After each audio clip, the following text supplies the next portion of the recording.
Hey everyone, and welcome to Mintcasts, our Mint Press podcast series. I'm Mnar Muhawesh, editor-in-chief of Mint Press, and I will be your host. Thanks again for joining today's conversation, where we will be discussing independent journalism, journalism as an act of activism, and where exactly is Occupy Wall Street today. Since our corporate media consolidated from 50 corporations in 1983 to a devastating 6 by the year 2000, we saw a dramatic shift in the way news media operates from acting as a government watchdog to a government lapdog. Engaging in extreme crony capitalism, these 6 corporations are tied to Big Pharma, the defense industry, and many more, who have a close relationship with the US government in order to succeed in the global market. Now, in a direct response to this, we're actually experiencing a renaissance of sort, with independent media outlets emerging to restore the Fourth Estate and bring back truth in journalism. In fact, over 65% of Americans don't even trust the media, according to a Gallup poll taken last year. And pioneering an effort to bring attention to those really important stories that the media ignores is activist, filmmaker, writer, and host of Activism TV, Dennis Trainor Jr., who also directed the documentary American Autumn. Well, thank you, Dennis, for joining me today. I'm especially excited to have you on because, as I was just telling you earlier, I've been a viewer of your show for about a year now, and when I watch your show and when many people watch your show, they can't help but notice your style, your unique style of combining activism and journalism together in a world where we are told every single day that journalism must be objective. So tell me why you chose that style of journalism and what led you to start Acronym TV. Sure. Thanks very much for having me on. It's a pleasure to be here. I'm also a fan of Mint Press News, so very glad to be on the show. Good to hear. Yeah, I guess that my style, I was telling you off the air that I only recently began to accept the label of journalist. When people called me journalist, I think of myself much more as a storyteller, and I'm telling stories that I think need to be told in a way that, like you said, that I have a particular way of maybe high energy way of trying to bring together and entertain. I used to call what I do political action entertainment. So we're going a little bit more Acronym TV now to long form interview style content and drifting away at least until the fall when we develop a new program that's going to be a Monday through Thursday program. Right now we have a half-hour show that's trying to focus and highlight and engage people in different conversations, teaching, educating, alerting people through my learning, my evolving of different understanding of different topics and different things. So I guess that the intersection of journalism and activism and objectivism, I think that it's complete bullshit to say that journalism is objective. I mean, you're making a choice whether the choice is to tune out and say I don't care, and if you're white like me and live in a suburb like me where people are really, really, really, really wealthy, I'm not one of them, but my neighbors are, and you choose to ignore shit that's going on around the world, what you're really saying is I am a beneficiary of enormous amounts of privilege, and I'm going to turn a blind eye to the circumstances that have delivered this enormous privilege to me. So that's one of the areas of focus that I'm understanding right now, to understand my place as a white hetero male with a terminal degree. I mean, capitalism has rolled out a red carpet for me. I should be making 6 figures. I don't.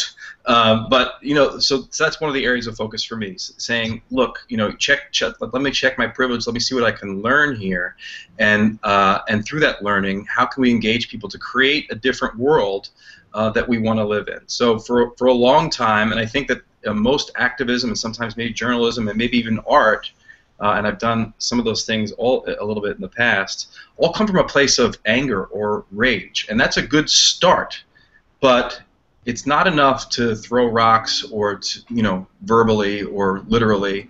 We have to start figuring out a way to create the world that we want to live in the future, because the world that we're living in now has us on a crash course with literally Armageddon. We're literally going to kill ourselves as a species. And how were you involved in politics before Acronym TV? Yeah, I mean, Sure. In many different ways. I mean, as a teenager, I grew up in the New York area and was involved a little bit on the fringes with some ACT UP protests as a teenager.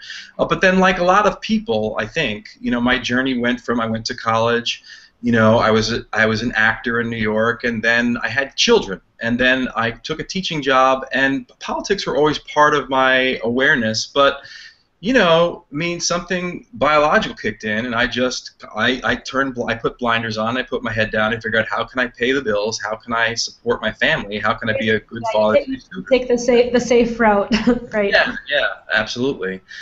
So I'm very lucky, right now to be in a position where I can be an independent journalist or entertainer or storyteller or whatever people want to call me, and get supported by a variety of revenue streams, not the least of which is people who like what I do at Acronym TV and support us through our monthly donation program. So that is something that has really changed. I mean, you couldn't have told me 7 years ago or 8 years ago when I was teaching high school theater that I'd be a YouTuber. I mean, there was no such verb. There was no such job. But that's my job now. And that's pretty exciting. And we obviously think you're doing an amazing job. And as I was saying to you before as well, journalism in itself is actually an activism. It's a form of activism because you're advocating for the truth. You're pushing for the truth to come out. And in a world so like the one we live in today, where the truth is being trampled on every single day, it does create that rage in us where we want to, speak up more and bring the truth to light. There's a famous picture of you, which I saw, and you sent it to me, of you being dragged out by police from an Occupy Wall Street protest, I believe it was. Can you tell me about that? Yeah, I was part of a group that was organizing, we were calling ourselves the October 2011 Coalition, and we were actually organizing way before the Adbusters put out the call to Occupy Wall Street. We were saying that we wanted everyone to come. We were inspired by the same things Occupy was inspired by, Tahrir Square, followed by the uprisings in Wisconsin, and we started organizing very seriously, 6, 8, 9 months out for an indefinite occupation of Freedom Plaza in Washington, D.C., and we chose the date of October 6th to begin. That was going to be the eve of the anniversary of the second decade of the war in Afghanistan, and was also the beginning of a congressional term. So we were trying to bring the anti-war movement and the anti-austerity politics movement and the healthcare movement, all these movements together, and then Occupy Wall Street came along, and I remember going to Occupy Wall Street in early September and thinking to myself, these kids are amazing. What's going on in here is unbelievable, but they should go home and get some rest. Don't they know they're all coming to D.C. in October? Which, of course, they didn't, and our occupation became one chapter in a beautiful, beautiful story that happened in the fall and into the winter of 2011 and 2012, and that was the subject of my documentary. But to your point, that arrest was on the first day that we were in Washington, D.C. It was in the Hart Senate office building when we marched from Freedom Plaza into the different Senate office buildings demanding an end to the war in Afghanistan, which President Obama would like us to believe is still over. It is over, but we will be occupying Afghanistan in one way or another for the indefinite future. And I just need to know who took the picture, because it was like the perfect pose. Yeah, it was part of me. There's a funny story behind the picture. That's an AP photo. So we had media there inside. If people aren't familiar with Washington, D.C., you can go into the Hart Senate office building. It's the People's House, and there's a big atrium there that forms like a little bit of a theater. So when the police came to arrest me, I refused to walk off. I was making them carry me. They said, "Oh," and the police in D.C., to their credit, were much gentler than the police in New York. I got roughed up a lot in New York, and in D.C. they were always very gentle. So they were dragging me off, and as soon as I was out of view of the cameras, I started walking, And the guy said, "What, that was just for the cameras?" And I said, "Yeah, brother, you got your job to do, and I got my job to do." I mean, so we were thinking about that actively, and that's one of the questions I ask guests on my show now. If you could write the headline or paint the picture or take the photograph for the day that fill in your cause wins, what would that headline be? So we were actually thinking very actively of what images we wanted out there. And so I was very, at that point, I'd done civil disobedience many times, and sometimes you go down to the White House with 350.org or with Veterans for Peace, and you stand in front of the White House and you get in line, and you get arrested, and they process you like a block away, and you're out 45 minutes later, and you're hanging out at the cafe. I didn't want to do that. You know, if we're going to get arrested, I wanted them to carry me off and make them work. And I think that image did go a little bit viral because, you know, they had to carry me, and I wasn't just physically being walked away. So speaking of Occupy, tell me a little bit about your documentary American Autumn, and which documented the Occupy Wall Street movement. And I know that you released it a couple of years ago, but why do you think that documentary is still relevant today?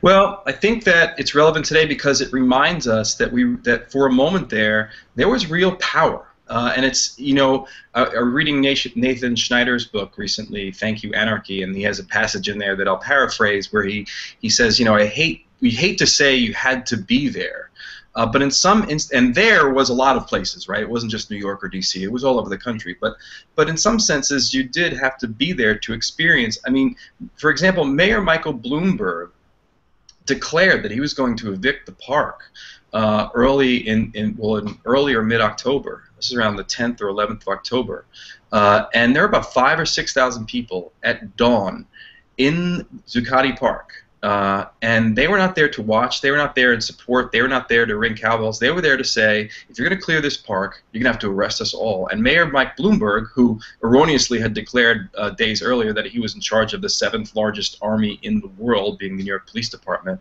backed off. So without any guns, without any axes, without any bombs, without any drones, we defeated Bloomberg's army that day. For whatever reason. Now, this was never a movement about claiming public space, but for those of us who were there in that moment, it was really exhilarating to feel that there was something powerful that was happening, and that power was recognized at the very highest levels of our federal government, because in a coordinated assault on those public spaces, they were raided and routed and shut down, you know, within months of that particular day.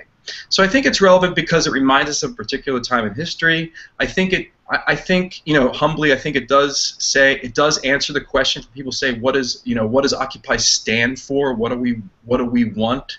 You know, I think the movie answers their question. I think the movie does a good job answering that question. From my point of view, certainly, again, everyone involved in Occupy knows there is no spokesperson, and I am certainly not. Again, as the white male living in the suburbs or the urban Massachusetts, a spokesperson for any Occupy.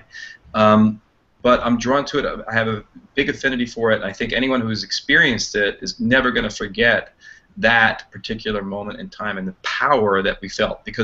And that stands in stark juxtaposition to the impotence that we often feel in the face of the kind of tsunami of overwhelming negative news that we're faced with on a day-to-day basis. And, you know, the Occupy Wall Street movement has received a lot of acclaim, and, you know, it's received a lot of criticism as well. I mean, where is the Occupy Wall Street right now? How do you respond to that? Occupy is not an organization, right? I mean, in some sense, you know,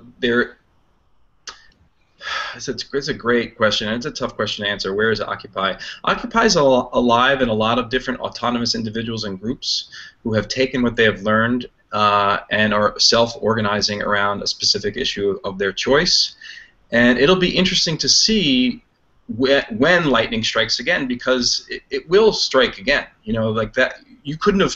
There's no way you would have told me in May or June or July of 2011, hey, in September or October, there's going to be 300 camps, just like the ones we saw in Tahrir Square all over the United States, people demanding revolutionary change in this country. I would have laughed. And I was planning to go to Washington, D.C. for a month. You know, I told my wife and kids, I'm going for a month. I'm going to make a documentary. I'm going to sleep in the streets.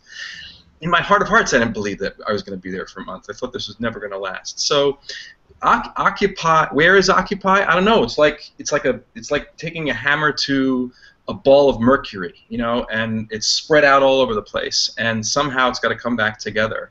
And it doesn't be called Occupy. What's that? Go ahead. I was going to say, I've been seeing it as well, kind of in that grassroots mode where they're working with like Occupy Homes, have received national acclaim for helping a lot of families who have become victim of losing their jobs and then getting foreclosed on. So there's a lot of work. We don't hear about them maybe on headline news, but they're very active. I definitely agree with that. Okay, so go ahead.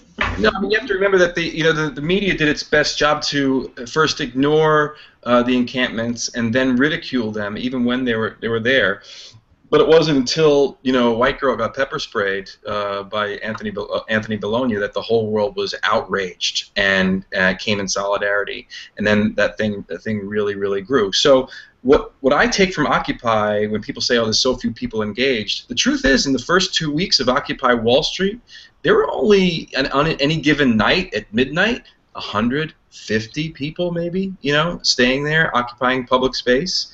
So a determined group of a small number of people determined to act together and to learn from each other and to become something greater than this individual sum of their parts can create a revolutionary moment in history, and in fact did.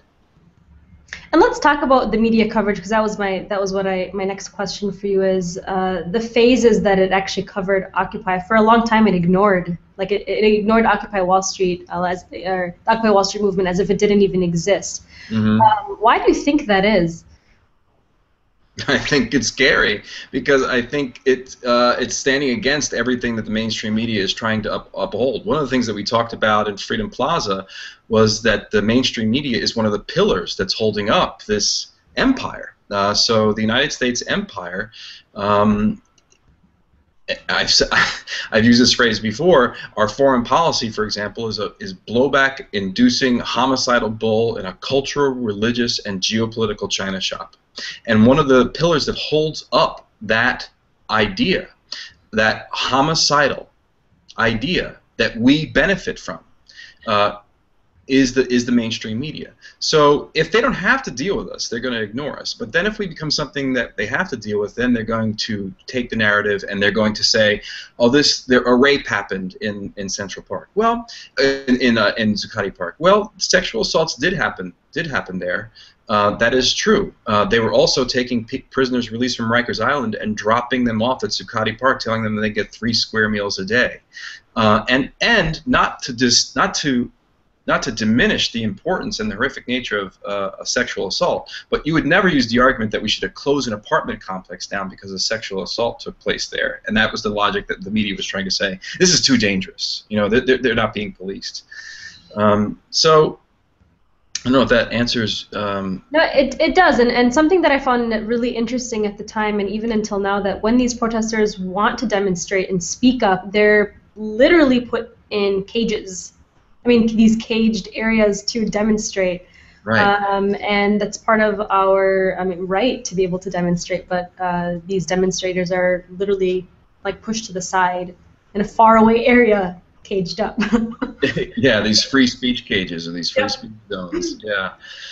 Have you been in those before? Have you seen those?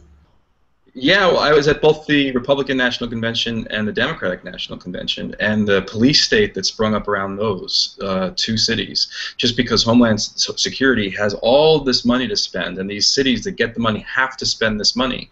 So you're actually out there. And at both of those events, there was not a large Occupy presence. I would put the numbers in the low hundreds at both of those conventions, the RNC and the DNC. But they were ready for war. They were ready for war, and they had cages where if you wanted to go and speak your mind, you can go speak your mind.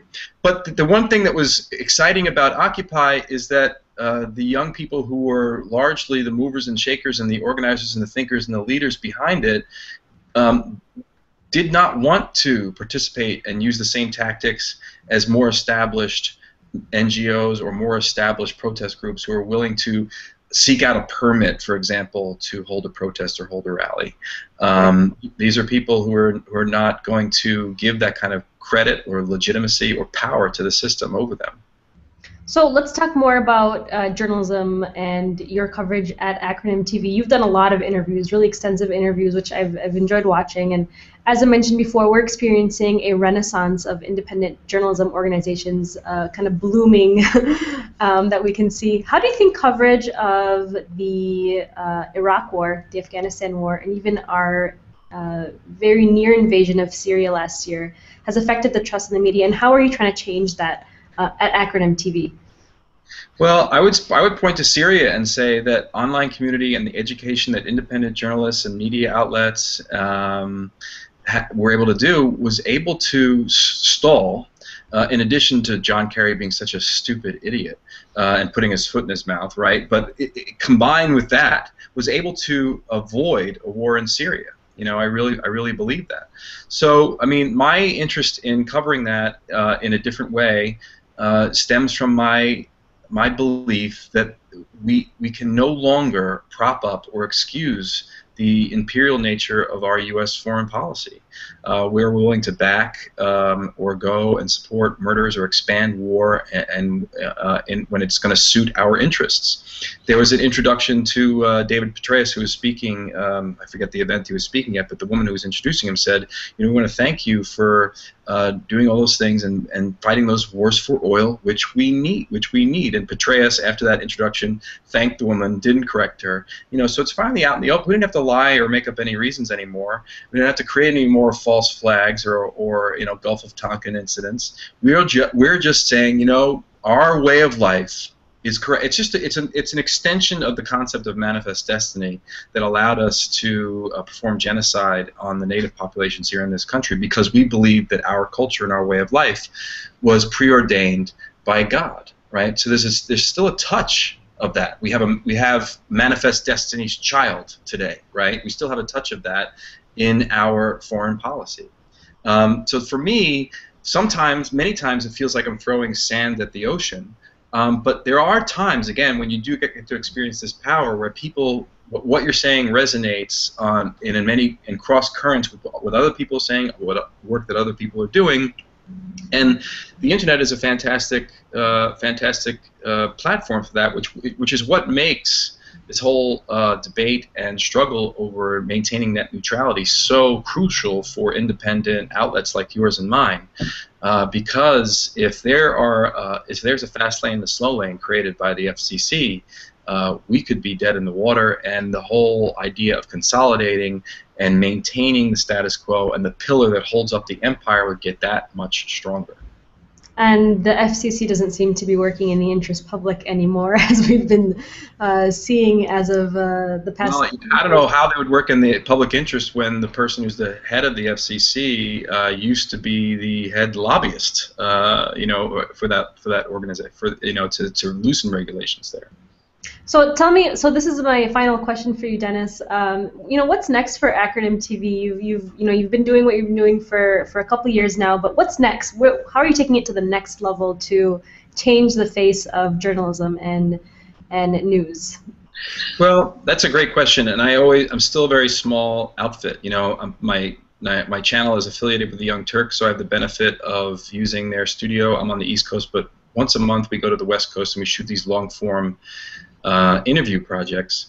And once we get the workflow of that settled in, that is a once-a-week show. And we teamed up with Free Speech TV as a distribution partner. So if people have Free Speech TV, they can watch that on the website, or if they have the TV in their homes, they can watch it there.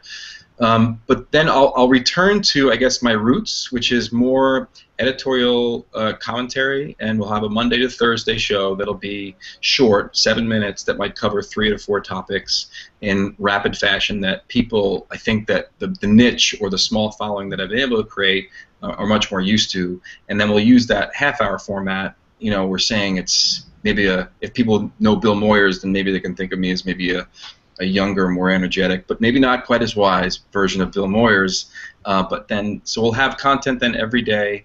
And then growth is an interesting word. You know, that's part of what brought down our economy, and that's part of the idea of constant growth being the idea of what we have to do. I'm actually trying to figure out how I can continue to create content that I'm proud of, that I can put out to the world, and do a little bit less. I'm also, you know, in addition to being a face on the interwebs, I'm a husband and I'm a father, and I think it's important to spend some time to be happy. So I don't know.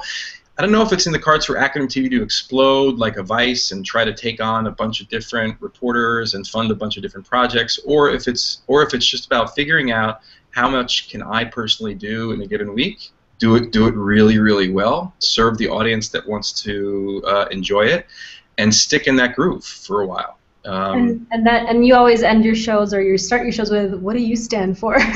so I think people should describe that. Yeah. So I think So Acronym TV is a little bit tongue-in-cheek, dry humor, asking people what do they stand for, And I think that, for myself, it's a question that I like to ask, as I go through my day. What comments do I tolerate, or do I figure out how to confront in my own community? Never mind the online community, but in the community that I live in. Where do I draw the line? What's worth fighting for? And I think that, for most people, it doesn't take much to look around and figure out something to fight for. And if you're not fighting for it, then you're giving that thing your stamp of approval. Well, good. Well, it was amazing to talk to you, and it was a great pleasure. And how old are your kids now? My daughter is 14. She's getting ready to go into 9th grade next year, and I have a 12-year-old son getting ready to go into 7th grade. Very nice. So you've got a house full of teenagers. Good luck with that. Exactly. So thank you so much, Dennis, for joining me today. It's been a pleasure. You can find this podcast through our Mint Press iTunes channel and on our website, but the conversation is far from over, as we'd like to hear from our readers and listeners on the subject of activism intersecting with journalism, where the Occupy movement is today, and if you trust the corporate media. Tweet at us using #MintCasts and tell us what you think. You can also post on our Facebook page in our comments section to our pin post featuring this podcast.